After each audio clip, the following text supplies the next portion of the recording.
Bienvenidos a Lex, la ley detrás de la creatividad, el podcast donde exploramos los entresijos legales que todo creador de contenido debería conocer. Soy Alex y hoy inauguramos este espacio que nace con el propósito de tender puentes entre el mundo jurídico y el creativo.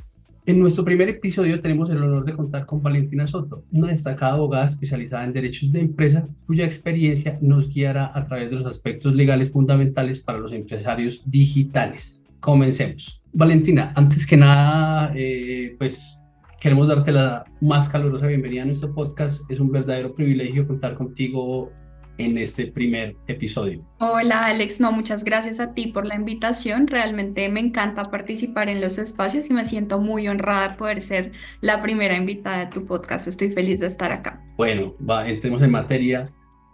Cuéntanos un poco sobre tu trayectoria profesional. Yo soy abogada de los Andes, soy también especialista en Derecho de la Empresa de la misma universidad y he tenido una trayectoria profesional bastante diversa. Trabajé primero en una firma que se especializa en propiedad intelectual y estuve en las áreas de Derecho de Autor y Derecho Corporativo.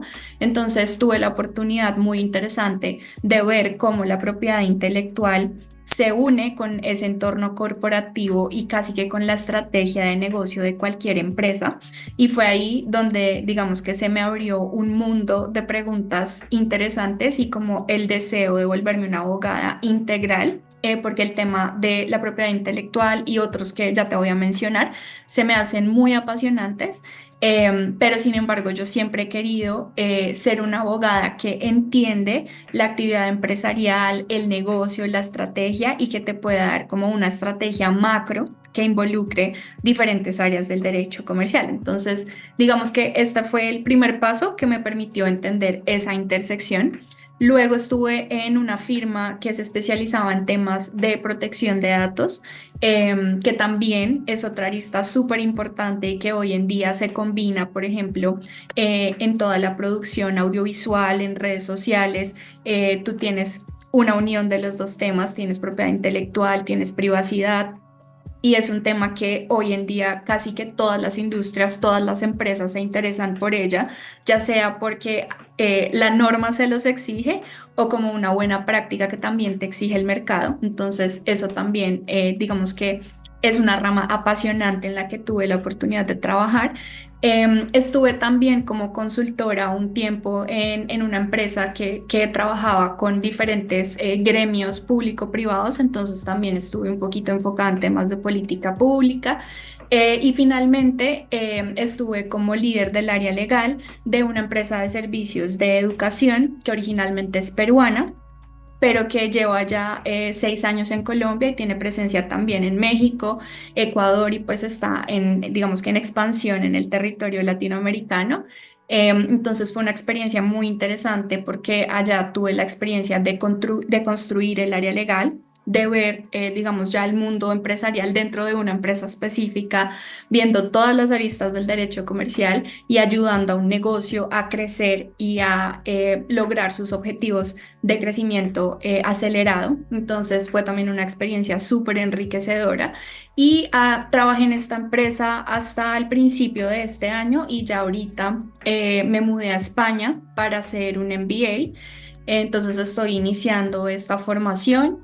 Paralelamente también soy asesora freelance de empresas, grandes, pequeñas, emprendimientos en temas de derecho comercial, propiedad intelectual, privacidad de datos personales, asuntos contractuales, temas de consumidor. Digamos que la gama de servicios que ofrezco es bastante amplia porque, como te digo, a mí me encanta ser una aliada de las empresas y poder utilizar el derecho como una herramienta para que logren sus objetivos. Entonces, un poco esa es como mi formación y a lo que me dedico hoy en día. Sin duda, esa combinación de conocimientos legales y de gestión empresarial debe darte una perspectiva única. Valentina, en tu opinión, ¿cuál ha sido el caso más relevante o interesante, o uno, pues, porque deben haber muchos, de los casos en los que has trabajado. Tengo, digamos que diversos casos que son apasionantes, pero creo que más es el tema de las diferentes industrias para las que he trabajado, ¿no? O sea, creo que en cada una de ellas he explorado temas diferentes que me parecen apasionantes. Por ejemplo, en la primera firma en la que estuve trabajando con industrias creativas que tienen un contenido, digamos, que el abogado tiene que estar trabajando a alta velocidad, adaptándose a una industria que cambia todo el tiempo, ¿no? Tienes también players bastante grandes en esa industria, entonces es un reto súper interesante. Desde el punto de vista de protección de datos, por ejemplo, también es súper como apasionante crear programas de protección de datos desde cero, o atender cuando una empresa, por ejemplo, le llega el requerimiento de la SIC, que a veces las empresas tendemos a verlo como, uy, no, qué pereza atender esta cosa protocolaria, o de pronto lo ven con algo de miedo, pero es como explicarles de una forma sencilla cómo pueden atender lo que la autoridad les está pidiendo y cómo a partir o sea, si a la autoridad le está surgiendo una pregunta es porque probablemente tenemos oportunidades de mejora. Entonces, cómo a partir de eso que la autoridad está identificando, podemos llevar nuestra empresa a unos niveles de cumplimiento mucho más altos. Acá, por ejemplo, trabajé con empresas del sector tecnológico, con bancos que están muy, digamos que, al frente de la implementación de este tipo de consentimientos. Entonces, también súper interesante.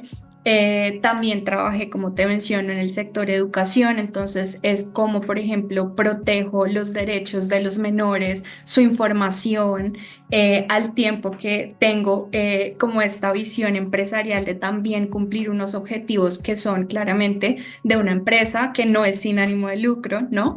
Que también tiene unos bienes o unos intangibles que quiere proteger, unas metas que quiere alcanzar. Entonces, digamos que por eso no te menciono un caso específico porque he tenido una experiencia como tan diversa que creo que lo que enriquece mi trayectoria es lo adaptable que he sido y cómo también la vida me ha dado la oportunidad de aplicar el derecho en distintas arenas, con características súper diversas, con requerimientos súper distintos, y que hoy me hacen una asesora de derecho comercial y empresarial integral y dispuesta como a frentearle a cualquier problema. Pues suena realmente apasionante. Para concluir esta primera parte, me gustaría preguntarte cómo ha evolucionado la percepción y la importancia de los derechos de autor en la era digital, especialmente en plataformas como YouTube, Instagram, TikTok. Me encanta porque ya vamos entrando en materia respecto de lo que nos interesa compartirle a los empresarios digitales el día de hoy. Y creo que respecto a esta pregunta tenemos que partir del punto que los derechos de autor y en general la protección de propiedad intelectual nació originalmente para la protección de materiales físicos, ¿sí? Es decir, un libro, digamos, una obra musical, una obra audiovisual, es decir, la forma como tú consolidas esa creación original, esa creación artística, esa creación científica. Y tiene la particularidad del derecho de que se mueve un poco más lento que la sociedad, ¿cierto? Entonces, hoy en día, claro, tú sigues teniendo el libro, tú sigues teniendo, digamos, la obra audiovisual, tú sigues teniendo la obra musical, pero tienes también algunos formatos que te ponen en cuestión sobre el tipo de obra que realmente representan. Tienes también, por ejemplo, para los creadores de contenido, que hoy en día casi que cualquier empresa se puede volver un creador de contenido porque el posicionamiento en redes sociales es muy importante para poder consolidar su posición de mercado. Entonces tienes creadores que están produciendo contenido casi que todos los días, que tienen diferentes formatos, tienen imágenes, tienen videos, y que se volvería muy difícil o muy, digamos que una tarea casi que imposible de cumplir, estar registrando cada video que suben, cada reel, cada TikTok, cada carrusel que suben, ¿no? Entonces, pues es interesante primero respecto de cómo se adapta esta ley o este, digamos, ámbito normativo que fue pensado para esos soportes específicos. a un mundo que hoy se mueve a una velocidad exponencial y que tiene otros requerimientos, ¿cierto? Creo que también tenemos el debate sobre si deben o no existir límites a la propiedad intelectual, porque hoy el conocimiento circula mucho más libremente que en otros tiempos, ¿cierto? Entonces existe como esa pregunta de si debería o no haber restricciones a esta circulación, si ese conocimiento que al final le pertenece a la humanidad debería tener como ciertas paredes, ¿cierto? Si debería ser temporal, si no. Entonces es un debate también muy interesante. Está también el tema de la distribución masiva, porque entonces anteriormente pues llegar al proceso de tú distribuir una obra pues era un proceso de una gran inversión que requería aliados específicos. Puede que hoy también lo necesites si lo quieres hacer en masa, pero el simple hecho de que tú estés grabando un video en una red social pues es una forma de distribución masiva que se da en el día a día, que se multiplica de forma exponencial y que no requiere como de todo el proceso que se necesitaba anteriormente. Tú en un video tienes un libreto, que es una obra literaria, tienes una obra audiovisual. Si utilizas audio tipo música o algo así, puedes tener también una obra musical, puedes tener un fonograma.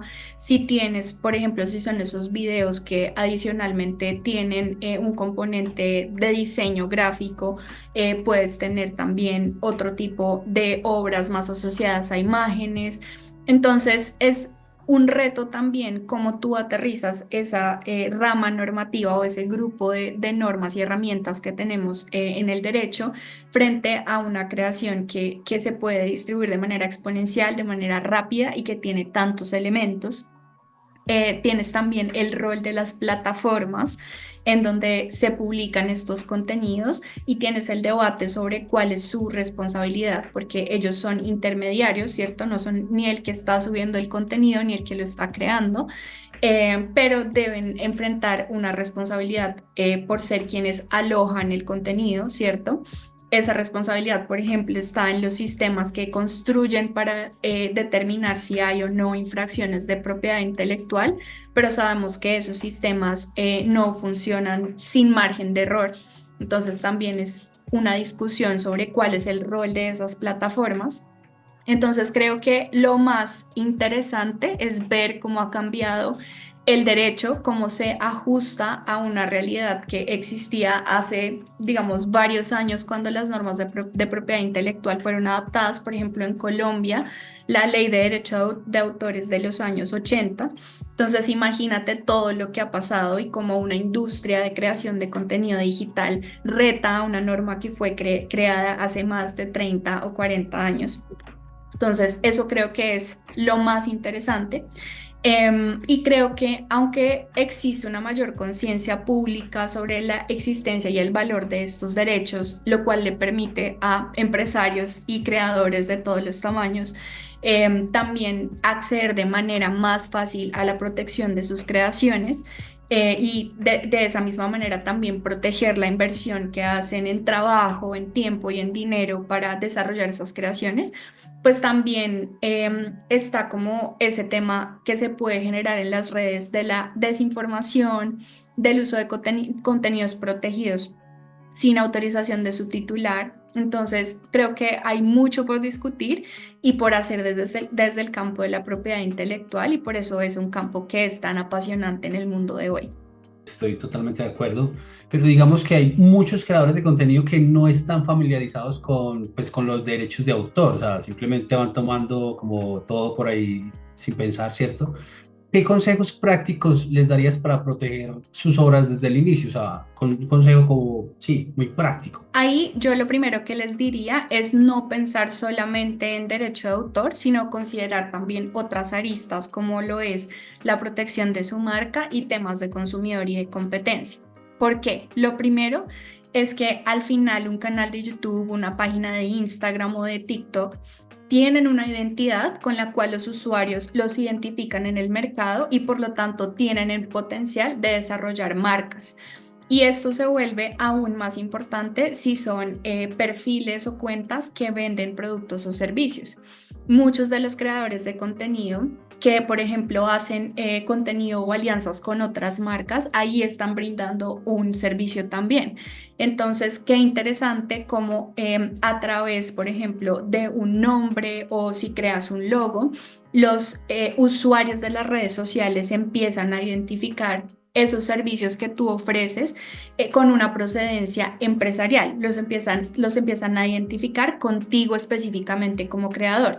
Y si tú quieres consolidar una posición en ese mercado, pues te conviene pensar en tener una marca, en cuáles son las características de esa marca, como te decía, si es solo mi nombre, si tiene un logo, si hay unas características que están asociadas a ese universo marcario que yo quiero mantener presentes en todo el contenido que yo haga, ¿sí? Y a su vez, esto cómo se integra a un portafolio de intangibles que puedo tener y cómo entonces yo quisiera proteger cada uno de esos intangibles, porque como te decía, de pronto va a ser muy difícil que el creador de contenido registre cada uno de los videos que hace o cada una de las publicaciones que hace, pero sí puede registrar una marca, puede generar un manual de marca que se registra el manual a través de derecho de autor y con eso puedes proteger el manifiesto, puedes proteger varios de pronto diseños pequeños que tú incluyas en todos tus videos o en todas tus publicaciones y que hacen parte de tu identidad de marca. Entonces depende de cada caso, pero la primera recomendación es entender que hace parte de mi universo como marca personal y cómo eso se vuelve un portafolio que quiero proteger y cuál es la estrategia para proteger cada uno de esos intangibles. Lo siguiente, pues, es que el desconocimiento de la ley no se puede, digamos que alegar como una excusa para incumplirla, ¿cierto? Entonces, lo más importante es conocer en términos generales en qué consisten las leyes de derecho de autor, qué te exige, por ejemplo, la Superintendencia de Industria y Comercio desde el punto de vista de proteger a los consumidores que están viendo tus videos, que te exige también desde el punto de vista de competir de manera leal y transparente con otros creadores de contenido o con otras marcas que están en tu mismo nicho, ¿sí? Entonces, para eso hay muchas herramientas. De hecho, las mismas entidades, la Superintendencia de Industria y Comercio, la Dirección Nacional de Derecho de Autor, ofrecen cursos gratuitos y periódicos a los que se puede inscribir cualquier persona. Puedes también hacer cursos gratuitos en plataformas como Platzi o Coursera, ¿sí? Hoy en día también incluso puedes preguntarle a ChatGPT y te va a hacer explicaciones breves de en qué consisten esas leyes. Entonces, es muy importante por lo menos saber de qué estamos hablando, ¿sí? Para que en el día a día no vayamos a caer en riesgos. Obviamente, si es un creador que tiene la capacidad de tener un aliado legal que le pueda estar explicando en qué consiste esta protección o que pueda hacer parte de su estrategia empresarial, pues es deseable, pero como sabemos que en redes hay creadores que tienen pues diferentes tamaños o diferentes alcances, pues obviamente lo mínimo sería utilizar estas herramientas gratuitas para entender de qué hablan estas leyes que les aplican. Por otro lado, guardar evidencias. Cuando ellos crean obras originales, pues conservar borradores, conservar fechas de creación, archivos originales y cualquier evidencia que después ellos puedan utilizar en un proceso para probar que son autores de ese contenido, de esa estrategia, de lo que sea que haga parte de su universo de intangibles o de su portafolio, como ahorita lo mencionábamos, porque digamos que en el momento en que haya un litigio, pues vamos a irnos siempre al principio de la prueba, de quién puede probar que fue el autor de esa creación o el primero que tuvo el derecho frente a esa creación.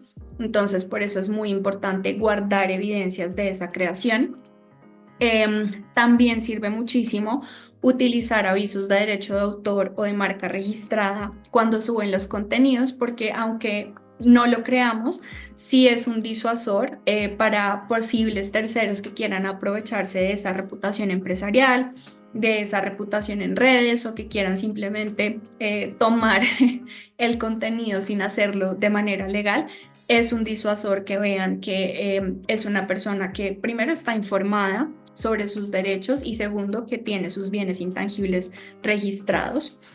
Aunado a esto también está el tema del monitoreo. Digamos que las grandes empresas tienen una inversión importante en monitorear cómo se están usando sus marcas en Internet, en los mercados, etc., para anticiparse ante posibles infracciones. De pronto no todos tenemos la capacidad de hacer una gran inversión en este monitoreo, pero sí podemos periódicamente hacer búsquedas para de pronto identificar si de pronto nuestros diseños, nuestros videos, etc., están siendo utilizados. Cuando son comunidades grandes, también muchas veces los usuarios le informan al dueño de la cuenta que lo están plagiando. Y es muy importante como estar mapeando ese uso que se le está dando a las creaciones que ha desarrollado esa persona, porque digamos que para qué te sirve el derecho si más adelante tú no vas a ejercerlo como un mecanismo de defensa, ¿cierto? Tú quieres proteger un bien de propiedad intelectual o industrial precisamente para evitar que otros puedan aprovecharse de lo que tú ya has desarrollado, de la posición en el mercado que has creado. Entonces, pues debes hacer uso de ese derecho y para que puedas hacer uso de derecho debes monitorear el uso de tus bienes en el mercado. Lo otro es evitar utilizar material de terceros sin permiso. Creo que esto es uno de los errores más frecuentes y que puede pasar por desconocimiento de la ley o porque uno piensa que a lo mejor es un creador muy grande y no se va a dar cuenta que una cuenta chiquita con 100 o 200 seguidores está utilizando su contenido, pero al final si es una cosa que tú no desarrollaste, no estás autorizado para utilizarlo y te puedes ver involucrado en litigios, en una afectación de tu reputación, en costos altos, simplemente por el hecho de utilizar esta práctica de usar material de terceros sin permiso. Entonces esto es un no absoluto. Creo que también hay que tener en cuenta posibles infracciones que se puedan dar en materia de competencia y consumidor. Ojo, porque los creadores de contenido son anunciantes y deben cumplir los lineamientos que cualquier anunciante en materia de consumidor debe observar. Entonces, por ejemplo, primero, estar atentos al tipo de producto que se está promocionando. No es lo mismo promocionar un producto que es altamente regulado, como el alcohol, el tabaco, los medicamentos, versus un producto alimenticio que puede tener unas restricciones menores, ¿sí? O sea, dependiendo del producto que estamos promocionando, pues tenemos que estar atentos a las prohibiciones en materia de publicidad o a los lineamientos legales en materia de publicidad. Lo otro es que es muy fácil caer en publicidad engañosa porque esa va a ser toda la que es falsa, pero también la que es incompleta o la que induce a error. Entonces, si tú como creador de contenido hiciste una alianza con una marca, estás promocionando su producto y resulta que haces que los usuarios crean, por ejemplo, que hay un descuento que no existe o que el producto tiene unas características que no es posible probar, puedes estar incurriendo en publicidad engañosa y puedes recibir no solamente un daño reputacional, sino también multas por parte de la Superintendencia de Industria y Comercio, que pueden ser de hasta 2.000 salarios mínimos. O sea, es muy importante estar alertas ante este tipo de infracciones. También, por ejemplo, aclarar cuando se trata de publicidad paga y cuáles son los lineamientos que tiene esa marca que te está pagando para hacer este tipo de contenidos e incluso para hacer la aclaración. También estar muy atentos porque si una marca con la que tienes alianza te está sugiriendo ocultar la naturaleza comercial del mensaje o simplemente no ser claro con qué se trata de una publicidad, pues eso al final es una alerta roja y a ti te puede traer grandes problemas. Entonces, ojo con eso. Ojo con las interacciones que se tienen con menores de edad o con la venta de ciertos productos a menores de edad.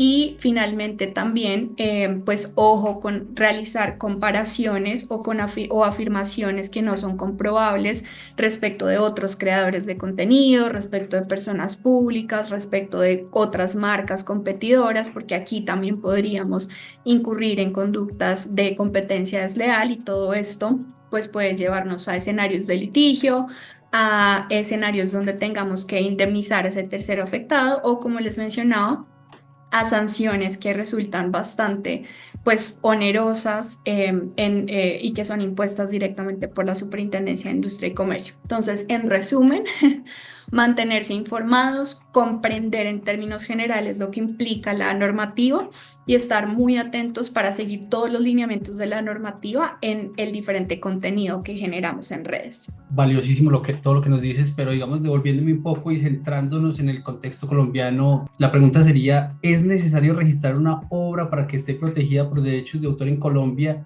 ¿Y qué beneficios te trae, digamos, el registro formal de la misma? En cuanto a derecho de autor, no es necesario en principio registrar la obra para que ésta esté protegida, porque se entiende que una creación intelectual original está protegida desde el mismo momento de la creación de la misma. ¿Sí? Entonces, ¿tú para qué haces un registro? Haces un registro precisamente porque te sirve como ese principio de prueba cuando estás en una discusión, en un litigio, para ver quién es realmente el autor de la obra. Entonces se va a presumir o se va a tomar por cierto que el que la tiene registrada es el autor de la obra. Y en ese caso, entonces quedaría en la carga de la otra persona probar que no es, que la persona que la tiene registrada no es el autor, y obviamente va a ser más difícil para ese tercero probarlo, ¿sí? Entonces tú lo haces porque te da un principio de prueba más fuerte y porque hace posible que tú lo puedas oponer o exigir a terceros, pero la obra intelectual está protegida desde el momento de su creación. Diferente cuando hablamos de marcas, porque las marcas, y esto pasa también con los lemas comerciales y con otras aplicaciones del derecho industrial, como lo son los derechos industriales o las patentes, por ejemplo, esto sí, tú no tienes un derecho hasta que lo registras. Y se entiende que primero en el tiempo, primero en el derecho, es decir, el que registró primero, pues es el que realmente tiene el derecho, ¿sí? Entonces, y bueno, importante también una diferencia que es temporal. Cuando tú tienes una obra protegida vía derecho de autor, este derecho no caduca, mientras que el derecho de marca tiene una vigencia máxima de 10 años. Y si tú no lo renuevas, entonces ese derecho pues va a expirar. Entonces, acá sí, cuando hablamos de marcas o de otros derechos de propiedad industrial, si tú no registras, no tienes derecho. Entonces, son como casos un poco diferentes. Eso aclara muchas dudas sobre el tema, pues, que afecta a tantos creadores. Hablando específicamente del audio, ¿cómo pueden los creadores de contenido asegurarse que están cumpliendo con leyes de derechos de autor al utilizar música o efectos en sus videos o en este caso, como estamos ahorita en un podcast, qué tienen que hacer como para dummies? Lo primero es que la mayoría, pues, de audios son una obra musical o son un fonograma. ¿Cuál es la diferencia entre los dos? Que el fonograma es la fijación de la obra musical, ¿sí? Entonces es cuando ya tú lo grabas y lo vuelves un formato MP3, etc. Eso ya es un fonograma, ¿sí? Ambos igual están protegidos por derecho de autor y para utilizarlos o explotarlos necesitas el consentimiento del dueño de ese derecho o el titular de ese derecho. Entonces, tienes que partir de esa premisa. ¿Qué puedes hacer? Puedes buscar algunos audios que están libres de derechos, y esto no necesariamente quiere decir que sean gratuitos, sino que tienes menores restricciones para utilizarlos y pues dependerá del presupuesto que le quieras invertir, como el tipo de música que tú estás buscando o sí, como la complejidad de la licencia que tú estás buscando. Hay algunas por las que no tienes que pagar en efecto, pero digamos no podemos partir del hecho de que todas son gratuitas. Hay de distintos perfiles. Y lo mismo, cuando un ejemplo de este tipo de audios que uno puede utilizar con menores restricciones son Creative Commons, o es un tipo de licencia que permite este uso en el mercado. Pero lo mismo, hay que revisar cuáles son las condiciones, entonces la atribución de derechos al autor, si puedes o no usarlo con fines comerciales o con los cuales tú te vas a lucrar, si puedes hacer o no obras derivadas, es decir, como no utilizarlos iguales, mutarlos un poco, pero igual basarte en ellos, ¿sí? Entonces va a depender del tipo de licencia. También hay varias plataformas en las que puedes basarte para encontrar este tipo de audios con licencias un poco menos limitadas, como la biblioteca de audio de YouTube. Hay una que se llama Free Music Archive, Epidemic Sound, Artlist, digamos que hay varias. Entonces busca como esas fuentes en donde puedes encontrar audios que tienen licencias un poco menos limitadas. Y recuerda que si quieres explotarlo y lucrarte por ello, tienes que buscar que esa licencia te permita el uso comercial. Eh, es importante también dar crédito al autor, o sea, recordemos que uno de los principios del derecho del autor es la paternidad de la obra, y esto quiere decir que siempre vas a tener que reconocer el nombre de la persona que creó esa obra principal. Entonces, esto es muy importante. Muy Eh, importante.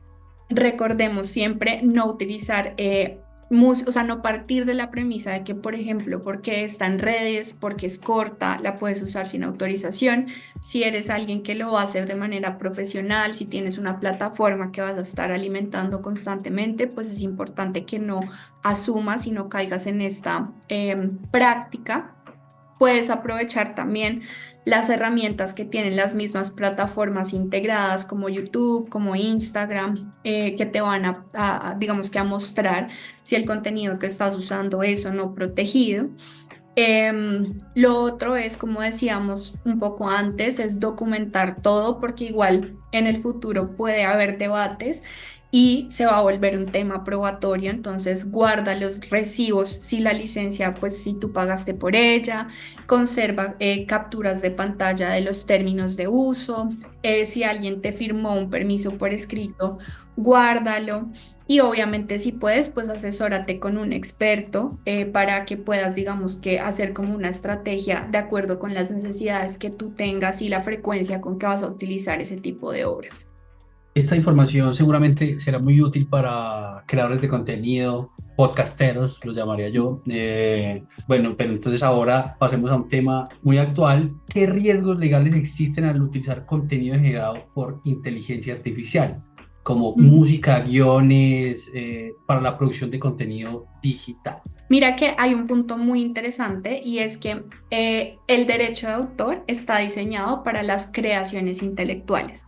Entonces, el primer debate que se abre es si la inteligencia artificial realmente genera creaciones intelectuales, porque hay autores que señalan que al no venir de un humano, sino al venir de un código, digamos, de una máquina, pues no es una creación intelectual, entonces en principio no está protegida, ¿cierto? Entonces, si tú le pediste, por ejemplo, a ChatGPT que te hiciera una canción, o creo que hay unas plataformas de inteligencia artificial que son específicas para crear música, entonces digamos que tú empiezas a utilizarla y resulta que no tienes ningún derecho sobre esa música porque en realidad no es una creación intelectual.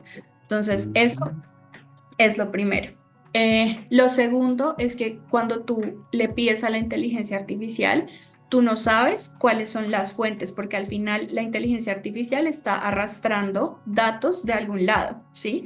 Entonces tú no sabes de dónde está arrastrando esos datos para hacerte una producción a ti, ya sea una imagen, para hacerte música, para hacerte lo que sea. Tú no sabes la fuente realmente de dónde está tomando esa información. Luego tienes el riesgo de similitud, porque al final, digamos que cada vez se vuelve más difícil hacer creaciones que en efecto sean originales y que no se parezcan a nada, que no Que sean exista. una copia de algo. Exacto. Obviamente eso también va a pasar si lo hace un humano, pero digamos que si tú no eres quien hizo el ejercicio de crear algo original, pues es más difícil que puedas defender que en efecto tiene ese criterio de originalidad que te permite la protección, ¿sí?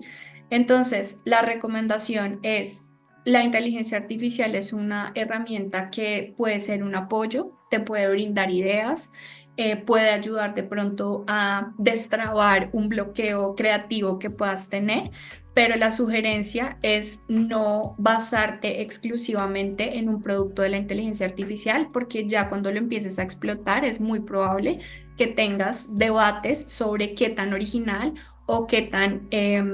sí, qué tan susceptible de protección es, porque o no es original o no es una creación intelectual o utiliza creaciones que le pertenecen a otro autor. Entramos a la recta final de nuestra entrevista con Valentina en Lex, la ley detrás de la creatividad. Y Valentina, basándote en tu experiencia, ¿cuáles son los errores legales más comunes que cometen los creadores de contenido y cómo pueden evitarlos? Lo primero es cuando trabajan con otras marcas, pues creo que es de pronto por ignorancia o porque uno confía de pronto en otra persona que está en su misma industria, pues muchas personas no firman acuerdos o no firman acuerdos con marcas, ¿sí? Entonces, lo primero es pensar que son dos intereses comerciales en el mercado y que por más relación personal que uno pueda tener con otro creador de contenido o con una marca, pues hay que llegar a un acuerdo y es muy importante que quede por escrito para que realmente estemos seguros de que es exigible en el futuro. Importante también que esté firmado por ambas partes en físico o mediante un mecanismo de firma electrónica que nos permita realmente verificar que esa firma sí la hizo la persona que dice haberlo firmado, ¿cierto? Y que nos permita también proteger los intereses de ambas partes a lo largo de la relación. Entonces, en este contrato, por ejemplo, ¿qué deberíamos nosotros tener en cuenta? Primero, cuáles son los compromisos de ambas partes, entonces, cuáles son nuestros roles, a qué nos comprometemos, cuáles son los plazos de entrega, qué pasa si no cumplimos con esos plazos de entrega, si es con una marca, entonces, cuáles son los lineamientos que tiene esa marca, porque una manera muy fácil de romper una relación comercial es hacer un video que se publica al que tienen acceso miles de personas y que no cumple los lineamientos de marca, ¿sí? Entonces, eso hace parte del objeto y el alcance de ese contrato que yo voy a firmar, ese acuerdo que yo voy a firmar y a lo que me estoy comprometiendo. Lo siguiente es quién es el dueño de los derechos que surgen de esa propiedad intelectual que se deriva de la creación que yo voy a hacer, porque a mí me lo están encargando, ¿sí? Entonces, ¿realmente soy yo dueño del video que estoy haciendo o es dueña la empresa que me está contratando para que yo lo haga o tenemos unos derechos compartidos y cuál es el límite de esos derechos? Lo otro es la autorización para el uso de imagen y voz, ya sea mío o si son dos creadores de contenido que están trabajando juntos, pues por más que parezca excesivo, es conveniente que tengamos una autorización por escrito, explícita, en la cual ese otro creador de contenido nos está autorizando para hacer uso de su imagen y de su voz. Y esto nos va a evitar que en el futuro de pronto haya algún tipo de desencuentro que nos lleve a un litigio o algún tipo de discusión sobre si había permiso o no para utilizar la imagen de esa persona dentro de nuestra cuenta.